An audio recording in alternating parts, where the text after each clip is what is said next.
Hi friends, welcome back to my YouTube channel. ನಾನಿವತ್ತು ಸಿಹಿ ಕುಂಬಳಕಾಯಿ ಪಲ್ಯ ಯಾವ ತರ ಮಾಡೋದು ಅಂತ ತೋರಿಸ್ಕೊಡ್ತಾ ಇದ್ದೀನಿ. ಇದಂತೂ ಚಪಾತಿ ಅಕ್ಕಿ ರೊಟ್ಟಿ ಜೊತೆ ಬೆಸ್ಟ್ ಕಾಂಬಿನೇಷನ್ ಅಂತಾನೆ ಹೇಳ್ಬೋದು. ಅದರಲ್ಲೂ ಈ ನಾವು ಮುದ್ದೆ ರೈಸ್ ತಿನ್ಬೇಕಿದ್ರೆ ಸೈಡ್ಗೆ ನಂಚ್ಕೊಳ್ಳೋಕ್ಕೂ ಕೂಡ ಹಾಕೊಂಡು ತಿನ್ಬೋದು. ಅಷ್ಟು ರುಚಿಯಾಗಿರುತ್ತೆ. ಮನೆಯವರು ಪದೇ ಪದೇ ಕೇಳಿ ತಿಂತಾರೆ, ಅಷ್ಟು ಚೆನ್ನಾಗಿರುತ್ತೆ. ಒಂದ್ಸಲ ಟ್ರೈ ಮಾಡಿ ನೋಡಿ.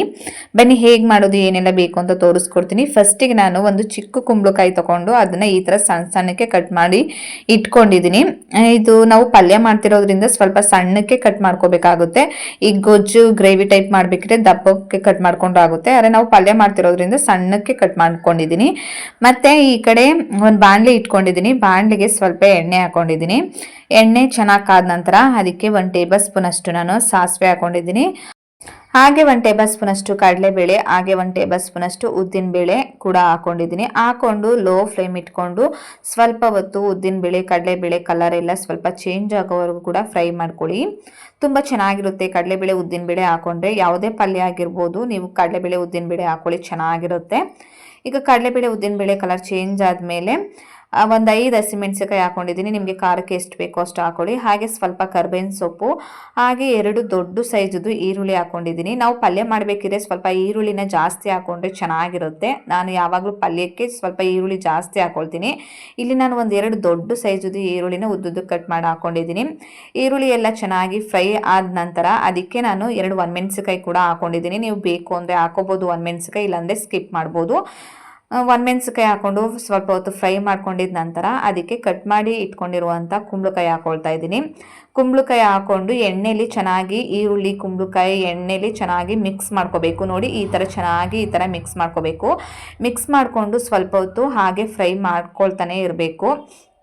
ಫ್ರೈ ಮಾಡ್ಕೊಂಡಿದ ನಂತರ ಇದಕ್ಕೆ ನಾನು ರುಚಿಗೆ ತಕ್ಕಷ್ಟು 1 ಟೇಬಲ್ ಸ್ಪೂನ್ ಅಷ್ಟು ಉಪ್ಪು ಹಾಕೊಳ್ತಾ ಇದ್ದೀನಿ. ನಿಮಗೆ ಎಷ್ಟು ಉಪ್ಪು ಬೇಕೋ ಅಷ್ಟು ಉಪ್ಪನ್ನ ನೀವು ಸೇರಿಸ್ಕೊಳ್ಳಿ.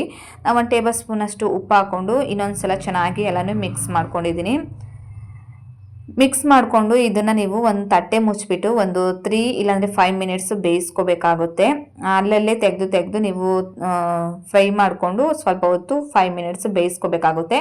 ನಾನು ತಟ್ಟೆ ಮುಚ್ಚಿಬಿಟ್ಟು ಒಂದು 3 ಮಿನಿಟ್ಸು ಇಟ್ಟಿದೆ. ಇವಾಗ ಎಲ್ಲ ಚೆನ್ನಾಗಿ ಬೆಂದಿದೆ. ಬೇಕಿದ್ರೆ ಅದು ಬೆಂದಿದೆಯೋ ಇಲ್ವೋ ಹೇಗೆ ಗೊತ್ತಾಗುತ್ತೆ ಅಂತ ನೀವು ಕೇಳೋದಾದರೆ ಅದನ್ನು ಕೂಡ ನಾನು ತೋರಿಸ್ಕೊಡ್ತೀನಿ. ಈಗ ಚೆನ್ನಾಗಿ ಅದನ್ನ ಪ್ಲೇಟ್ ತೆಗೆದ್ಬಿಟ್ಟು ಚೆನ್ನಾಗಿ ಮಿಕ್ಸ್ ಮಾಡಿಕೊಂಡು ನಾವು ಈ ಥರ ಕುಂಬಳಕಾಯಿನ ತಗೊಂಡು ಈ ಥರ ಪ್ರೆಸ್ ಮಾಡಿದಾಗ ಈ ಥರ ಕಟ್ ಆಗಬೇಕು, ಅಷ್ಟೇ ಸಾಕು. ಜಾಸ್ತಿ ಏನಾದರೂ ಬೇಯಿಸ್ಕೊಬಿಟ್ರೆ ಅದು ಇದ್ರ ಥರ ಆಗಿಬಿಡುತ್ತೆ. ಜಾಸ್ತಿ ಏನು ಬೇಯಿಸ್ಕೊಕ್ಕೆ ಹೋಗಬಾರ್ದು. ಈ ಥರ ಬೇಯಿಸ್ಕೊಂಡ್ರೆ ಸಾಕಾಗುತ್ತೆ. ಈ ಥರ ನಾವು ಕಟ್ ಮಾಡಿದಾಗ ಕಟ್ ಆದರೆ ಅಷ್ಟೇ ಸಾಕು. ಆವಾಗ ಕುಂಬಳಕಾಯಿ ಚೆನ್ನಾಗಿ ಬೆಂದಿದೆ ಅಂತಾನೆ ಅರ್ಥ. ಈಗ ಇದು ಬೆಂದ ನಂತರ ಕೊನೆಯಲ್ಲಿ ನಾನು ಕೊತ್ತಂಬರಿ ಸೊಪ್ಪು ಮತ್ತು ಕಾಯಿ ತುರಿನ ಆ್ಯಡ್ ಮಾಡ್ಕೊಳ್ತಾ ಇದ್ದೀನಿ. ನಮ್ಮ ಮನೇಲಿ ಕೊತ್ತಂಬರಿ ಸೊಪ್ಪು ಖಾಲಿಯಾಗಿತ್ತು, ಅದಕ್ಕೆ ನಾನು ಸ್ವಲ್ಪ ತೆಂಗಿನಕಾಯಿ ತುರಿನೇ ಹಾಕೊಳ್ತಾ ಇದ್ದೀನಿ. ನೀವು ಸೊಪ್ಪಿನ ಪಲ್ಯನೇ ಆಗಿರ್ಬೋದು, ಇಲ್ಲ ಮಿಕ್ಸ್ ತರಕಾರಿ ಪಲ್ಯನೇ ಆಗಿರ್ಬೋದು, ಯಾವುದೇ ರೀತಿ ಪಲ್ಯ ಮಾಡಿದ್ರೂ ಕೂಡ ಕಾಯಿ ಮತ್ತು ಕೊತ್ತಂಬರಿ ಸೊಪ್ಪು ಲಾಸ್ಟಲ್ಲಿ ಹಾಕೊಳ್ಳೋದನ್ನ ಮರಿಬೇಡಿ. ತುಂಬ ಚೆನ್ನಾಗಿರುತ್ತೆ. ಲಾಸ್ಟಲ್ಲಿ ಈ ಥರ ಕಾಯಿ ಹಾಕೊಳ್ಳೋದ್ರಿಂದ, ಕಾಯಿ ತುರಿ ಹಾಕೊಳ್ಳೋದ್ರಿಂದ ಟೇಸ್ಟು ಡಬಲ್ ಆಗುತ್ತೆ, ಅಷ್ಟು ಚೆನ್ನಾಗಿರುತ್ತೆ. ಇವಾಗ ಕೊನೆಯಲ್ಲಿ ನಾನು ಕಾಯಿ ತುರಿ ಕೂಡ ಚೆನ್ನಾಗಿ ಮಿಕ್ಸ್ ಮಾಡ್ಕೊಂಡಿದ್ದೀನಿ. ಪಲ್ಯ ಕೂಡ ಈಗ ಚೆನ್ನಾಗಿ ರೆಡಿಯಾಗಿದೆ.